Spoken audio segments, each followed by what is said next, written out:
Saudi അറേബ്യയിൽ ആദ്യമായി സംഗീത പഠനത്തിനായി സ്ഥാപനം വരുന്നു. സംഗീതാവതരണത്തിനും റിയാദ് ആസ്ഥാനമായ സ്ഥാപനത്തിൽ അവസരമുണ്ടാകും. ജനറൽ എന്റർടൈൻമെന്റ് അതോറിറ്റിക്ക് കീഴിലാണ് പുതിയ സ്ഥാപനം പ്രവർത്തിക്കുക.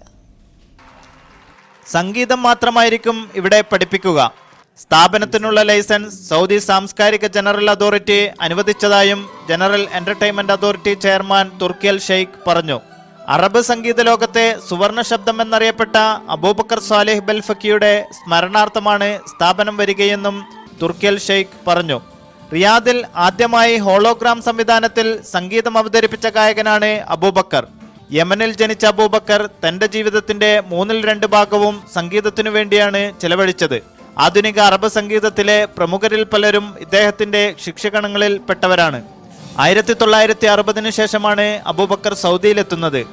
തുടർന്ന് 2017 അവസാനം വരെ സൗദിയിലെ സംഗീത രംഗത്തും സാംസ്കാരിക രംഗത്തും നിറഞ്ഞു നിന്നു. അവസാനമായി ജിദ്ദയിൽ വെച്ച് നടന്ന സംഗീത നിശയിൽ വെച്ചാണ് അദ്ദേഹം രോഗബാധിതനാകുന്നത്. തുടർന്ന് 3 മാസങ്ങൾക്ക് മുമ്പ് അദ്ദേഹം മരണപ്പെട്ടു. Media 1 Dammam.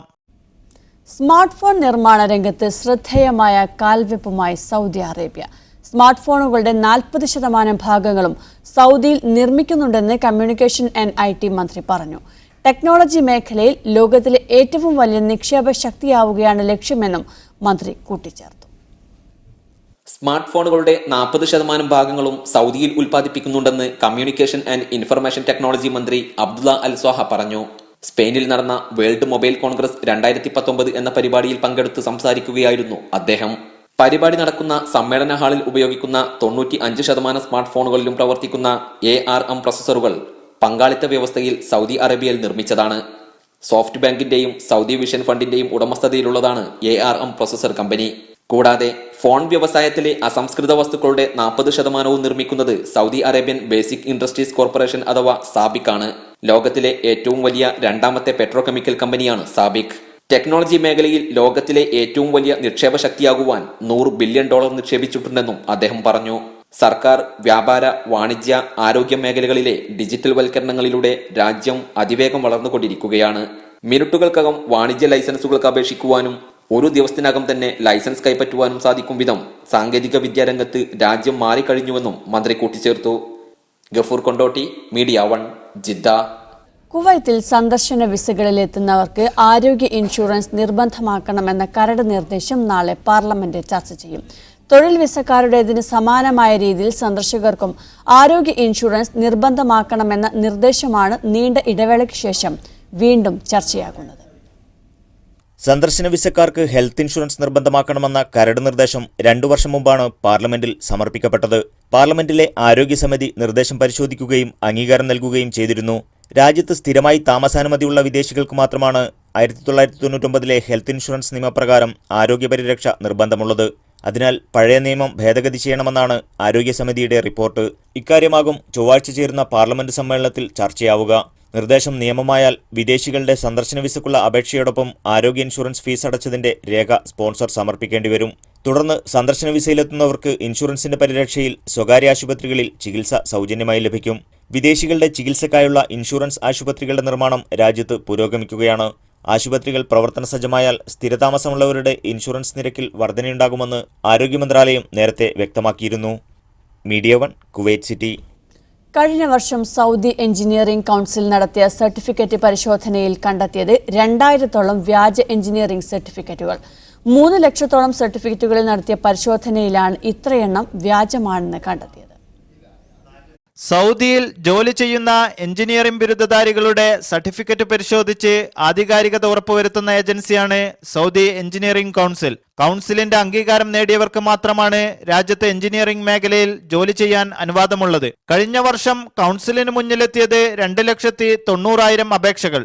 ഇവയുടെ സൂക്ഷ്മ പരിശോധനയിൽ 2062 പേരുടെ സർട്ടിഫിക്കറ്റുകൾ വ്യാജമാണെന്ന് കണ്ടെത്തി. ഇവയിൽ 51 വ്യാജ യൂണിവേഴ്സിറ്റികളുടെ പേരിലുള്ളവയാണ്. ബാക്കിയുള്ളവ കൗൺസിൽ നിർദ്ദേശിക്കുന്ന കൃത്യമായ മാർഗനിർദ്ദേശങ്ങൾ പാലിക്കാത്ത സ്ഥാപനങ്ങളും യൂണിവേഴ്സിറ്റികളും മുഖേന നേടിയതുമാണെന്ന് കണ്ടെത്തി. രാജ്യത്ത് വ്യാജ സർട്ടിഫിക്കറ്റുകൾ ഉപയോഗിച്ച് ജോലി നേടി പിടിക്കപ്പെട്ടാൽ കടുത്ത പിഴയും ജയിൽ ശിക്ഷയുമാണ് നിലവിലുള്ളത്. ഇത്തരത്തിൽ പിടിക്കപ്പെടുന്നവരെ ശിക്ഷാ കാലാവധിക്ക് ശേഷം ആജീവനാന്ത വിലക്കോടെ നാടുകടത്തപ്പെടുകയുമാണ് ചെയ്യുക. Media 1, Dammam. കഴിഞ്ഞ വർഷം സൗദി സ്വകാര്യ മേഖലയിൽ നിന്ന് 13.5 ലക്ഷം പേർ ജോലി വിട്ടതായി general organization of social insurance അറിയിച്ചു. ഇതിൽ 10.5 ലക്ഷം പേർ വിദേശികളാണ്. 2017 അവസാനത്തിൽ 99,30,000 ജോലിക്കാരുണ്ടായിരുന്നത് 2018 അവസാനിക്കുമ്പോൾ 85,90,000 പേരായി കുറഞ്ഞിട്ടുണ്ടെന്നാണ് ഗോസിയുടെ കണക്ക്. 2017 അവസാനത്തിലെ കണക്കനുസരിച്ച് 79,50,000 വിദേശി ജോലിക്കാരാണ് സ്വകാര്യ മേഖലയിൽ ഉണ്ടായിരുന്നത്. എന്നാൽ 2018 അവസാനിക്കുമ്പോൾ ഇത് 69 ലക്ഷമായി കുറഞ്ഞു. സ്വദേശി വനിതകളുടെ എണ്ണത്തിലും കുറവുണ്ടായിട്ടുണ്ട്. 2017 6,06,000 സ്വദേശി വനിതകൾ ജോലിയിലുണ്ടായപ്പോൾ 2018 അത് 5,42,700 കുറഞ്ഞിട്ടുണ്ട്. അതേസമയം വിദേശ വനിതാ ജോലിക്കാരുടെ എണ്ണം 2018 വർദ്ധിച്ചതായും ഗോസി വ്യക്തമാക്കി.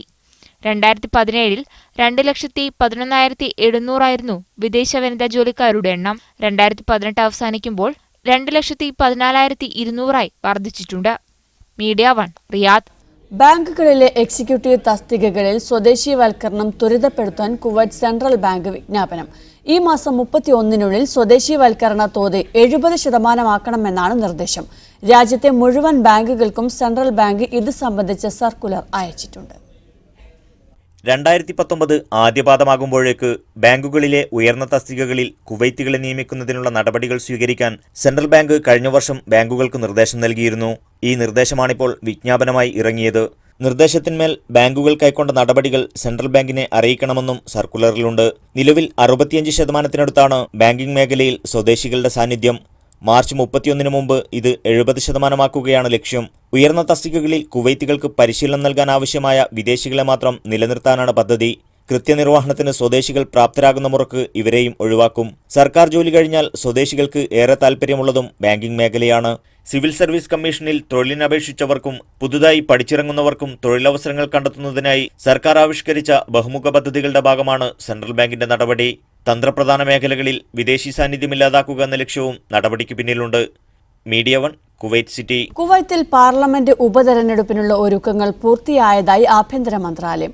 ഒഴിവ് വന്ന 2 പാർലമെന്റ് മണ്ഡലങ്ങളിലേക്ക് മാർച്ച് 16-നാണ് ഉപതെരഞ്ഞെടുപ്പ് നടക്കുക.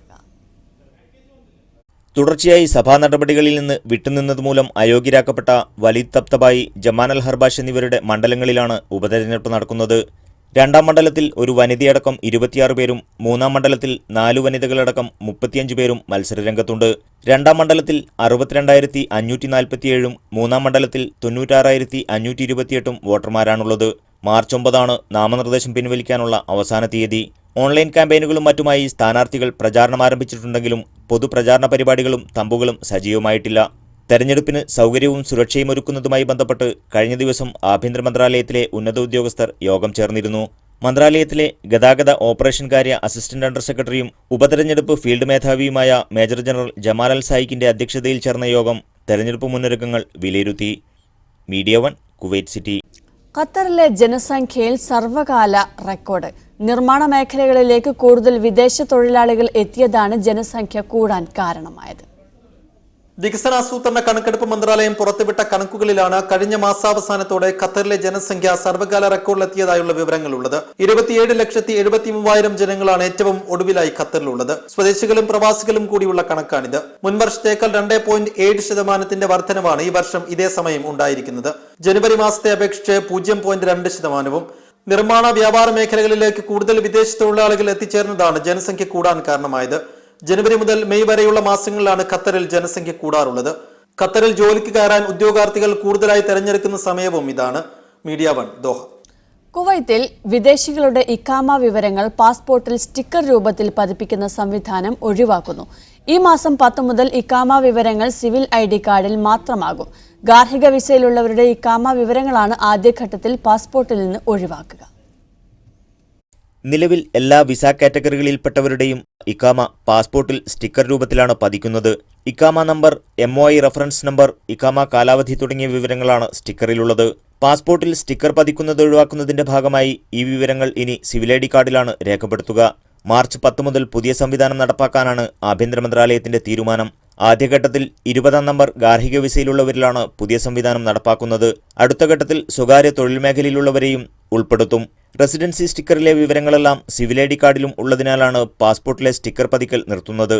സ്പോൺസർ പാസ്പോർട്ട് പിടിച്ചുവെക്കുന്നത് അവസാനിപ്പിക്കാനും പാസ്പോർട്ടിലെ പേജുകൾ വൃത്തിയായി സൂക്ഷിക്കാനും തീരുമാനം സഹായകമാകുമെന്ന് നേരത്തെ ഇക്കാര്യം വിശദീകരിക്കവേ താമസകാര്യ വകുപ്പ് വ്യക്തമാക്കിയിരുന്നു.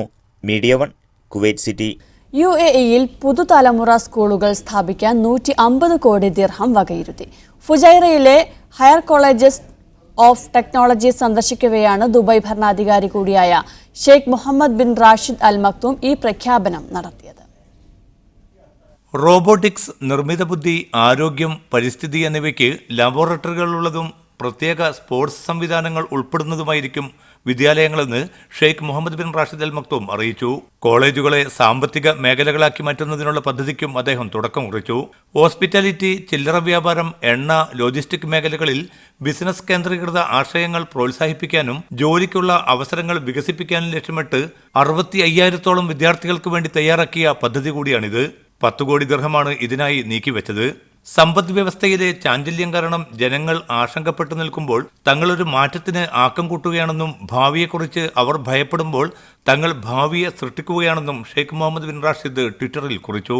അടുത്ത 50 വർഷത്തേക്ക് വേണ്ടി പുത്തൻ ചിന്താധാര ആവിഷ്കരിക്കുകയും അതിലൂടെ നിലവിലെ ഗതിവേഗത്തിന്റെ ഇരട്ടിയിൽ നമ്മുടെ വികസനം ഉറപ്പാക്കുന്ന വേറിട്ട തലമുറയെ വാർത്തെടുക്കുക കൂടിയാണ് ലക്ഷ്യമെന്നും അദ്ദേഹം കൂട്ടിച്ചേർത്തു. Media 1, Dubai.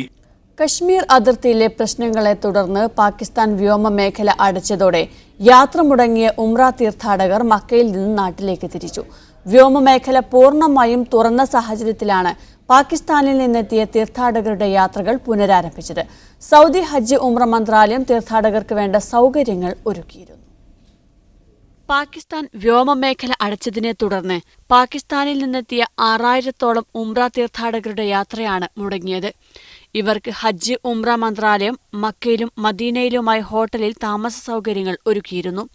വ്യോമമേഖല പൂർണ്ണമായും തുറന്ന സാഹചര്യത്തിലാണ് പാകിസ്ഥാനിൽ നിന്നെത്തിയ തീർത്ഥാടകരുടെ യാത്രകൾ പുനരാരംഭിച്ചത്.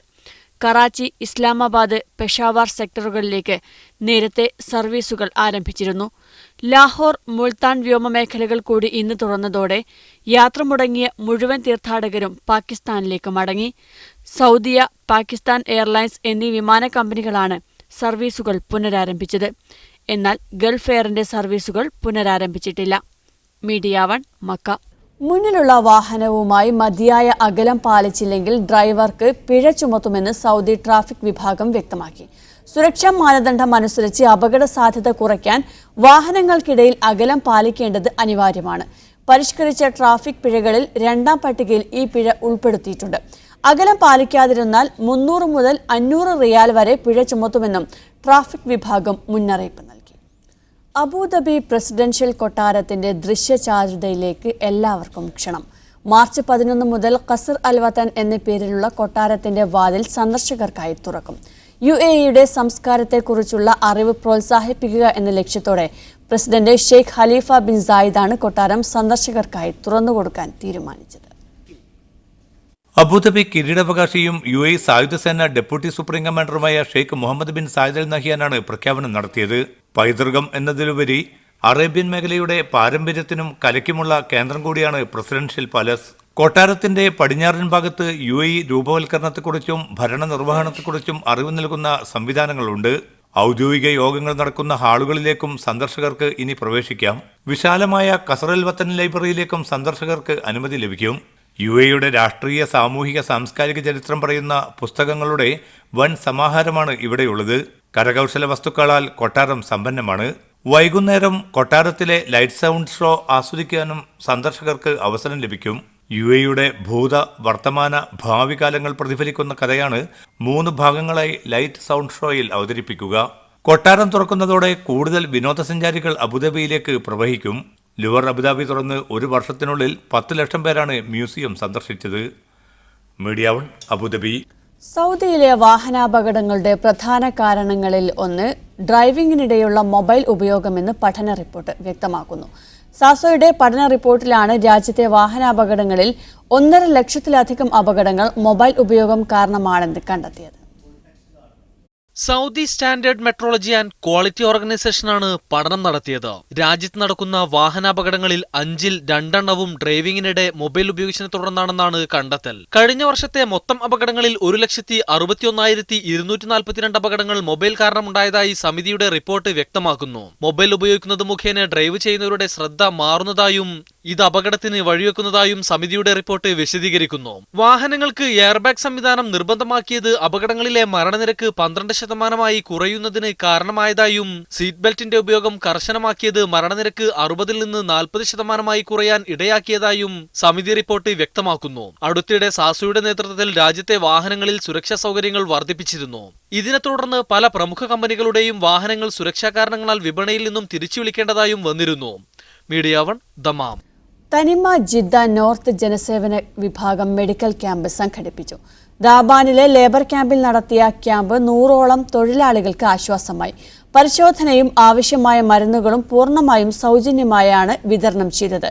തനിമ രക്ഷാധികാരി CH ബഷീർ ഉദ്ഘാടനം ചെയ്തു.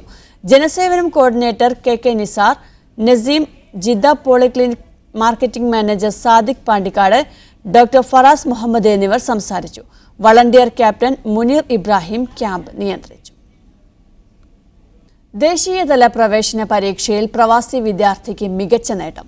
UAE-യിലെ ഫുജൈറിൽ വിദ്യാർത്ഥിയായ അമാൻ അബൂബക്കർ സലീമാണ് പ്രവാസി വിദ്യാർത്ഥി ലോകത്തിന് മുഴുവൻ അഭിമാനമായത്.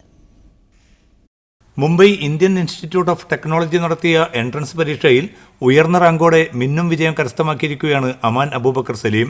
Under graduate common entrance for design പരീക്ഷയിലാണ് അമൻ 4ാം റാങ്കോടെ ഉന്നത വിജയം കൈവരിച്ചത്. കേരളത്തിലെ ഏറ്റവും ഉയർന്ന റാങ്ക് കൂടിയാണിത്. ഞാൻ ടെസ്റ്റ് എഴുതിയപ്പോൾ ഈ റാങ്കിങ് ഒക്കെ കിട്ടി, അത് ഭയങ്കര സന്തോഷമായി. അപ്പം ഇനി IIT ബോംബെയിലേക്ക് കയറാണ് ഡിസൈൻ കോഴ്സിന്, അവരുടെ BDS കോഴ്സ്. അതാണ് എൻ്റെ പാഷൻ. ഇനി അതാണ് ഫ്യൂച്ചറിൻ്റെ പ്ലാൻ. ഇന്ത്യയിൽ IIT മുംബൈ, ഗുവാഹത്തി, ജബൽപൂർ എന്നീ 3 ക്യാമ്പസുകളിൽ മാത്രമാണ് ഈ എഞ്ചിനീയറിംഗ് കോഴ്സ് നിലവിലുള്ളത്. ഫുജൈറ ഔറോൺ ഇംഗ്ലീഷ് സ്കൂൾ +2 വിദ്യാർത്ഥിയായ അമാൻ ഡോക്ടർ സലീം അബൂബക്കർ, ഡോക്ടർ ലീന എന്നിവരുടെ മകനാണ്. Media 1 Fujairah. ജിദ്ദ ഇന്ത്യൻ ഇസ്ലാഹി സെന്റർ പാരന്റിംഗ് ശില്പശാല സംഘടിപ്പിച്ചു. മറക്കാതിരിക്കാം നമ്മെ നാമാക്കിയവരെ എന്ന വിഷയത്തിൽ അലി ഷാക്കിർ മുണ്ടേരി സംസാരിച്ചു.